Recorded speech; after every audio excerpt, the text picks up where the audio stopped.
Yo, halo teman-teman, kembali lagi di channel ini. Abedisme, terserah. So, di video kali ini, gue bakal lanjutin 13 Terrors episode ke-6. Cerita akan berpusat pada tokoh utama bernama Aun, seorang anak basket yang banyak penggemarnya. Sampai suatu saat, Aun bertemu dengan seorang remaja perempuan, di mana layaknya remaja yang baru puber, Aun ingin mendapatkan dari si wanita itu. Tapi ternyata Bagaimana kisahnya? Ayo kita langsung masuk ke cerita. Aum bermain basket di lapangan dengan teman-temannya. Ia sangat mendominasi permainan. Semua tembakannya nyaris sempurna. Hal itulah yang membuatnya sangat populer di kalangan remaja perempuan. Waktu bermain pun berakhir. Aum disamperin banyak remaja perempuan yang memberikannya snack, cemilan, makanan, juga minuman. Kemudian temannya datang sambil Aun menikmati minuman yang diberikan oleh perempuan terakhir. Tapi ia tak suka minuman itu, sebab rasanya begitu aneh. Aun pun tak lupa juga menawarkan makanan-makanan itu kepada temannya. Lalu ia izin pamit untuk pergi ke tempat bimbel. Sebenarnya Aun tidak ingin ikut bimbel ini, tapi karena ia merasa harus menghormati orang tua yang sudah membayarkan bimbelnya, ya dia pun memilih untuk masuk ke bimbel. Sampailah bocah itu di kelas, dan rupanya guru di sana mengajar dari televisi tanpa bertatap langsung.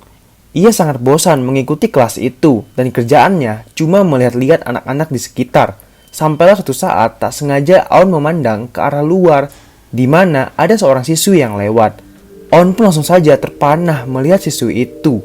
Lantas ia pun keluar dari kelas untuk mencari orang yang dilihatnya tadi. Dan ketika di depan pintu, Aun sedang ngechat dengan temannya. Akhirnya ia terjatuh setelah menabrak seseorang di lorong yang ternyata siswi itu tadi. Secara otomatis, hati Aun pun langsung berdetak. Apakah ini yang namanya cinta? Cie, alamak kaku banget cie gue. Oke lanjut. Nah, sepulang dari bimbel, Aun sengaja duduk di lobi menunggu siswi tadi, sambil dirinya menonton televisi, di mana ada berita mengenai seorang wanita yang hilang. Baru saja ingin berfokus pada berita, tiba-tiba siswi tadi itu lewat, yang langsung membuyarkan pandangan Aun. Secara sekilas, siswi tadi itu juga sempat melihat ke berita, lalu wajahnya menjadi cemas. Setelah itu, ia berjalan keluar dari tempat bimbel, yang dimana secara diam-diam Aun pun mengikutinya. Siswi itu berhenti di depan halte bus, dan pelan-pelan Aun mendekatinya. Aun pun memantapkan niatnya untuk berkenalan, dan baru saja ingin menyapa, tiba-tiba bus datang, yang dimana siswi itu langsung naik, dan Aun pun kaget lantas ia mengikutinya. Sayangnya di dalam bus, Aun tidak bisa duduk di sebelah siswi itu karena sampingnya sudah ada ibu-ibu. Kemudian turunlah Aun dari bus mengikuti siswi itu kembali. Sampailah Aun mengikuti siswi itu di tikungan jalan dan tiba-tiba ia menghilang. Dan akhirnya ia berbalik badan untuk pulang. "Kenapa kau mengikuti aku?" Terdengarlah suara itu yang langsung membuat Aun berbalik badan. Rupanya itu si siswi perempuan. Aku khawatir kalau kamu pulang sendirian. Apalagi setelah berita penculikan tadi di TV. Siswi itu pun cuma diam. Oh iya, aku juga mau minta maaf soal kejadian tadi di depan kelas. Hehe. Aku cuma khawatir soalnya kamu kelihatan kayak anak baik-baik dan lucu, kata Aun lagi menggoda. Dan akhirnya karena Aun juga boleh dikatakan jago dalam komunikasi, mereka berdua pun akrab dan berteman. Di sini juga diketahui kalau tempat mereka berbincang ini adalah halaman rumah Van, nama wanita itu. Dan iya, kalau kita lihat rumahnya juga sedikit menyeramkan dan gelap. Lalu setelah perbincangan, mereka berdua pun berpisah untuk pulang ke rumah masing-masing.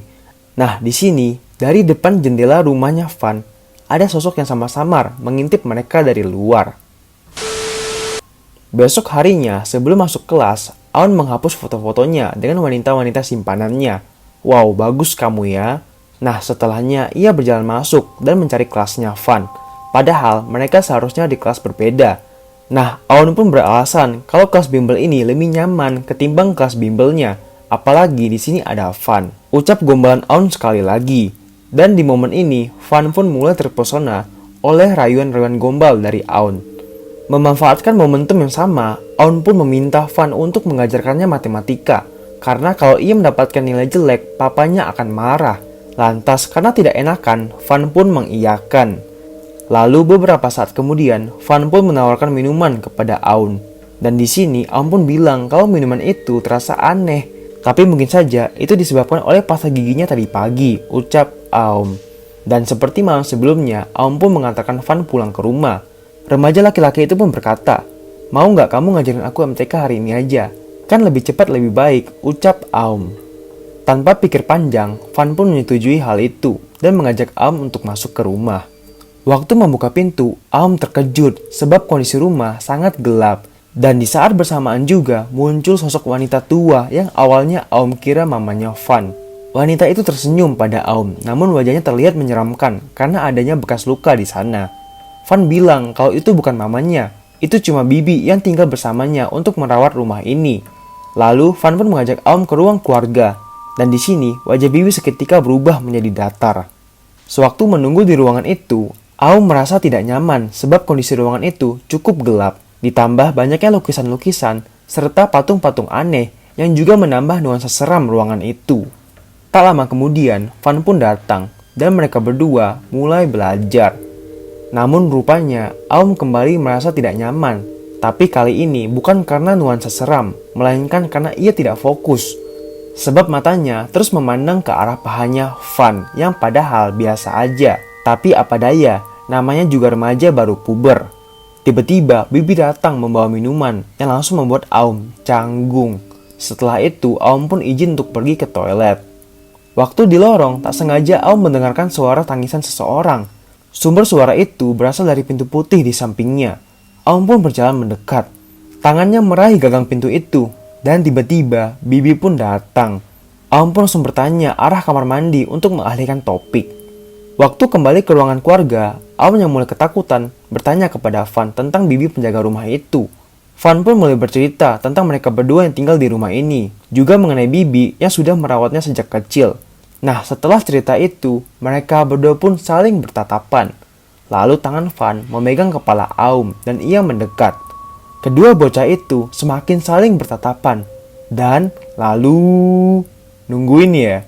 Enggak, mereka enggak ciuman. Rupanya ada keringat di kepalanya Aum. Karena sudah kepedean, ia pun canggung dan langsung melihat ke arah jam dinding yang ternyata sudah larut malam. Lantas ia pun meminta izin apakah boleh ia menginap di sini. Van pun sedikit ragu, tapi di sini Aum terus memaksa untuk menginap sambil menggoda remaja wanita itu. Lantas karena tidak kuat dengan rayuan, Van pun mengizinkan Aum untuk menginap. Tapi sayangnya Aum harus tidur di ruang tamu, ucap Van yang langsung membuat Aum merasa kecewa karena ia tidak bisa tidur dengan wanita itu. Waktu larut malam ketika sedang tidur tiba-tiba terdengar suara pintu yang terbuka. Di sana ada seorang wanita berjalan. Dan seremnya lagi, wanita itu jongkok menatap ke arah Aum yang sedang tidur. Nah, mungkin karena perasaan batin, tidur Aum pun terganggu dan ia membuka mata. Lalu tiba-tiba ada sosok wanita di hadapannya yang langsung membuatnya kaget dan duduk di kursi. Tapi masih belum berakhir, Aum mendengarkan suara wanita menangis yang membuatnya sadar kalau sumber suara itu berasal dari sampingnya. Pelan-pelan, ia pun mencoba memberanikan diri menoleh ke samping. Dan seperti ada sosok Van di sana mengagetkannya. Aum pun terbangun yang rupanya sudah ada Van yang asli di sana. Aum pun menceritakan tentang hantu yang dilihatnya. Dan tangannya menuju ke tempat sumber hantu tadi muncul. Tapi tiba-tiba bibi datang yang langsung memarahi Aum untuk jangan menunjuk. Lantas Aum pun semakin ketakutan dengan keanehan ini. Dan ia pun minta izin untuk pergi. Besok harinya Aum pun menceritakan kejadian tadi malam kepada teman basketnya di lapangan. Dan di sini temannya meyakinkan Aum kalau ia cuma grogi karena Aum bisa dikatakan cukup penakut. Lantas karena Aum merasa bersalah, kemudian ia pun datang kembali ke rumah Van. Tapi di sana cuma ada bibi yang menyambutnya. Lalu ketika di dalam, Aum pun diberikan minuman oleh bibi. Ia sempat bertanya mengenai minuman ini karena rasanya tidak enak. Rupanya itu cuma jus delima untuk kesehatan, ucap bibi. Tak lama kemudian, Van pun datang. Lalu kedua bocah itu berbicara. Aum meminta maaf soal kemarin malam. Bibi pun langsung memotong omongan dan berkata jangan khawatir, mungkin itu cuma hantu perabotan. Aku akan berdoa nanti. Ucapan bibi itu membuat kedua bocah ini merasa risih. Van pun memarahi bibi, jangan berbicara sesuatu yang bodoh, katanya. Lalu hari ini ternyata mereka berdua kembali melanjutkan sesi belajar lagi. Lantas Aum pun mengajak Van untuk berfoto sebagai kenang-kenangan. Tapi Van sempat menolak dengan ragu. Namun akhirnya ia pun mau untuk diajak berfoto. Momen ini pun menjadi pemicu di mana mereka semakin mesra. Nah di sini baru akhirnya mereka ciuman. Besok paginya Aum pun terbangun tanpa pakaian di tempat tidur. Yang artinya bisa kita asumsikan kalau ia sudah mendapatkan dari Van. Ia terbangun dari tidurnya karena mendengar suara Van dan bibinya yang sedang bertengkar, dan tak lama Van pun datang. Lalu karena masih terlalu pagi, Aum pun kembali tertidur. Aum terbangun setelah alarm berbunyi, dan ia ada janjian untuk bertemu dengan temannya. Sambil teleponan, Aum pun membuka kulkas untuk minum, tapi di dalam kulkas cuma ada minuman delima. Ia pun berjalan ke ruangan keluarga untuk menonton TV, dan terputarlah berita tentang wanita yang hilang waktu itu. Dan betapa kagetnya ia karena wajah wanita itu ternyata sama dengan wajahnya Van. Lalu tiba-tiba ada bayangan lewat yang membuat Aum sadar. Ia pun berjalan mencari bayangan itu hingga ke pintu putih kemarin. Aum pun mendekati pintu dan kakinya tak sengaja menginjak sesuatu yang rupanya foto. Di foto itu terpampang wajah Bibi, juga wajahnya Van yang dicoret-coret. Dan sentak pintu pun terbuka otomatis. Aum pun berjalan masuk. Ia langsung tercengang karena melihat banyaknya sesajen di ruangan itu. Tapi tak cuma itu, juga banyak botol-botol yang dugaannya adalah jus delima. Lalu tiba-tiba ada suara perempuan menangis. Sumber suara itu mengarah ke tirai. Aum pun mendekat dan ada Van di belakangnya yang membuat Aum kaget, langsung menabrak tirai dan jatuh. Ia kembali kaget lagi karena melihat adanya kepala di bak mandi. Aum pun langsung bangun dan kepalanya dipukul hingga pingsan. Nah, waktu ia sadar, badannya sudah disekap, juga matanya yang ditutup. Di sana sudah ada Bibi yang memegang pisau. Bibi pun mengatakan kalau Aum sudah terlalu banyak tahu. Lantas untuk itu ia harus dibunuh. Di sini Aum mengira kalau Bibi membunuh Van, tapi tiba-tiba Van datang dan melarang keinginan si Bibi. Kedua orang itu akhirnya bertengkar, tapi ketahuan juga kalau Bibi itu adalah mamanya Van. Adegan pun kembali ketika Bibi membunuh wanita yang ada di berita sebelumnya. Kepala wanita itu dilepaskan dari tubuhnya, lalu darahnya digunakan Van untuk membasuh wajahnya. Bibi berkata kalau Van harus membasuh wajahnya sambil menatap ke arah wanita itu, maka Van akan secantik wanita itu.